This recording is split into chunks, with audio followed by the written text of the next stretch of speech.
हम जब नेट और जेआरएफ और सेट पास करने के लिए सोचते हैं तो हमें उसकी तैयारी के लिए क्रम से हिंदी की बारीकियों को समझना होगा। आप हमसे जुड़कर क्रम से तैयारी कर सकते हैं।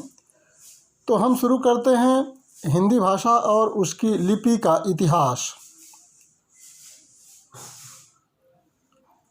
हिंदी शब्द का संबंध संस्कृत के सिंधु शब्द से माना जाता है।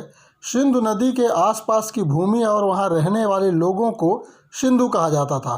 कालांतर में धीरे धीरे ईरानी भारत के अधिकाधिक भागों से परिचित होते गए और इस शब्द के अर्थ में विस्तार होता गया और उनके द्वारा यह शब्द हिंद उच्चारित होने लगा। इसका परिणाम यह हुआ कि हिंद शब्द धीरे धीरे पूरे भारत का वाचक हो गया। हिंदू शब्द में इक प्रत्यय लगने से हिंदीक बना, जिसका अर्थ है हिंद का। यूनानी शब्द इंडिका और अंग्रेजी शब्द इंडिया को इसी हिंदी का विकसित रूप कहा जा सकता है।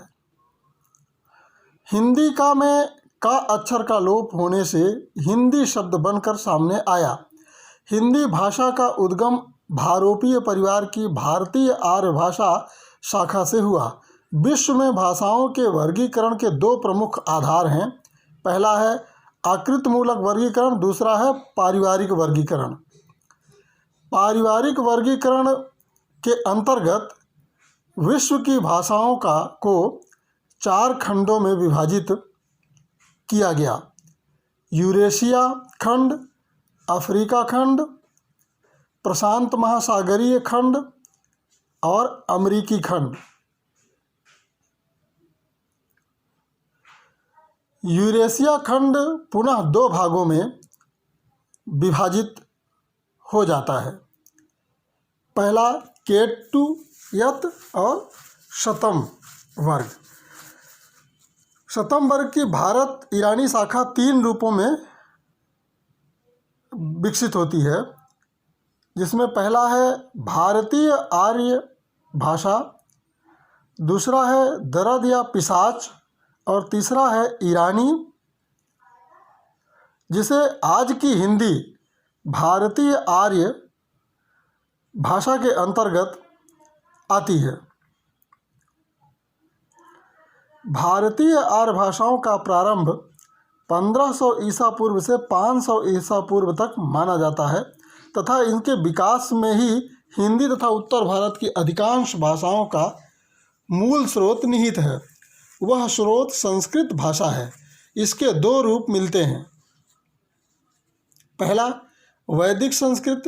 इसके अंतर्गत वेदों, ब्राह्मण ग्रंथों और उपनिषदों की रचना होती है।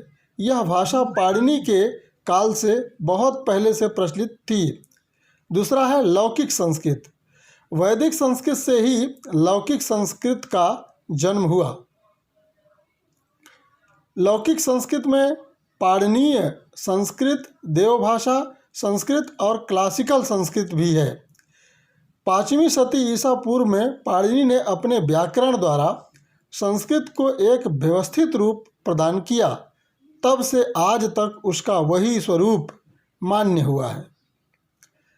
पाणिनि द्वारा संस्कृत को नियमों से बांध दिए जाने पर भी व्यवहार में स्वच्छंद उन्मुक्त भाषा भौतिक रूप में निरंतर प्रवाहित होती रही।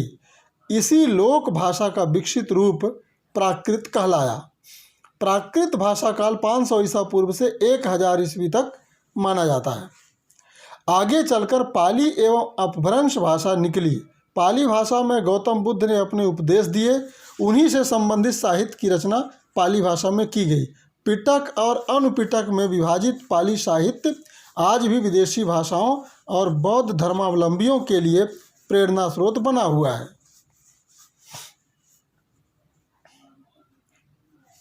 अशोक के शिलालेख भी पाली प्राकृत में लिखे गए हैं।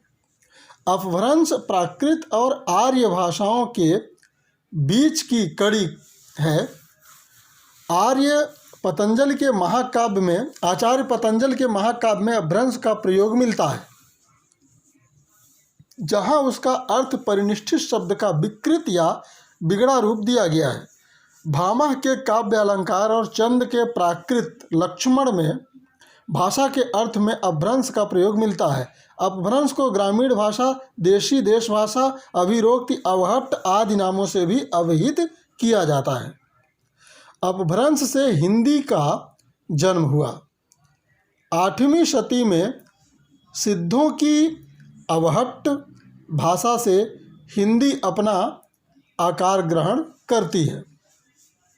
अवहट्ट को पुरानी हिंदी भी कहा गया है। सामान्यतः हिंदी का उद्भव 1000 ईस्वी के आसपास माना जाता है। इसका विकास 3 चरणों में हुआ है। पहला है आदिकाल, दूसरा मध्यकाल और तीसरा आधुनिक काल। इस तरह से हम प्रथम खंड में उपरोक्त बातें की। हम क्रम से सीरियल बाई तमाम बिंदुओं पर बात करेंगे। आप हमसे जुड़े रहिए और एक एक वीडियो को 2-2, 3-3 बार आप सुनिए, ध्यान दीजिए। निश्चित रूप से आप हिंदी